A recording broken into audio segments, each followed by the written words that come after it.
Okay, so after about 2.5 months of cycling, this new tank is ready to go, and I actually stocked it a few weeks ago. I want to make sure it's doing well before I made a video of it. But I have super crystal red shrimp in here. This is my first time dabbling with super crystal reds. I really like them.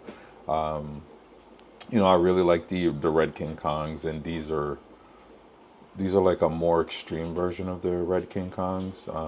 They're not the best quality, but what I'm going to try and do is selectively breed them. I'm going to see how well they do. Hopefully, I can get them to breed, and then I can start pulling out calls and put them in a call tank, and then just leave the more refined ones per se in this tank, and see how well they do. But yeah, super crystal reds, they're kind of they're not that easy to find. Not too many people have them,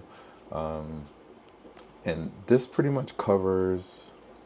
Once I get these super crystal reds, I also have another tank that I cycled, and I'll do a later video on that. But those shrimp in that tank is magnificent, and something that I've always wanted to do.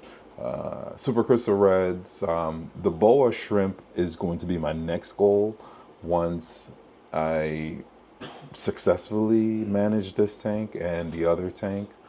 Then after that, what's left is boa. And boa shrimp, again, they're very expensive.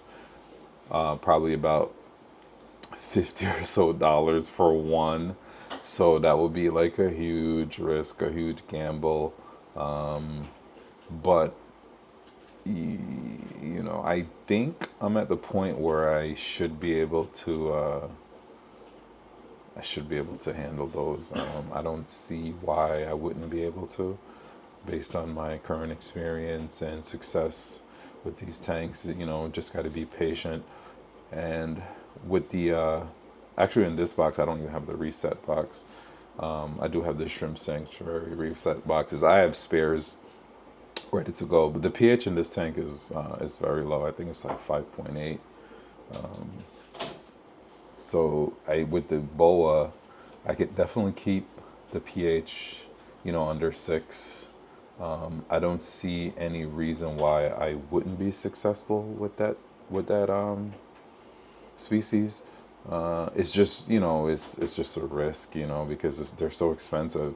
It's paying $50 for one of these little tiny animals is kind of ridiculous.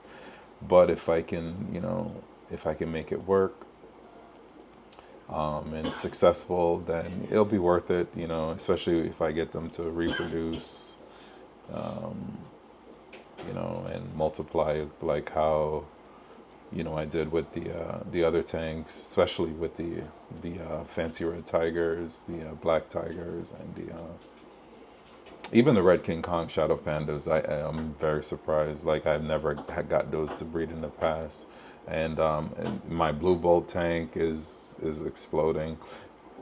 And again, I have a crystal red tank that I'm still.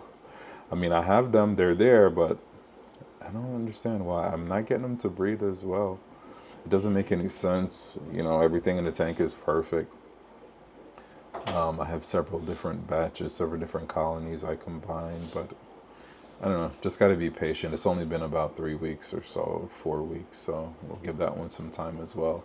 But with all the success that I have, I still struggle. I call it struggling based on like my expectations of myself.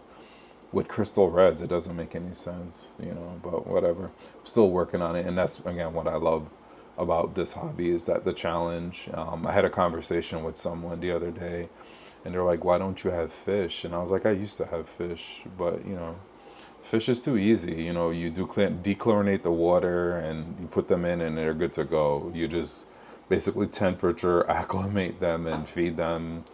It's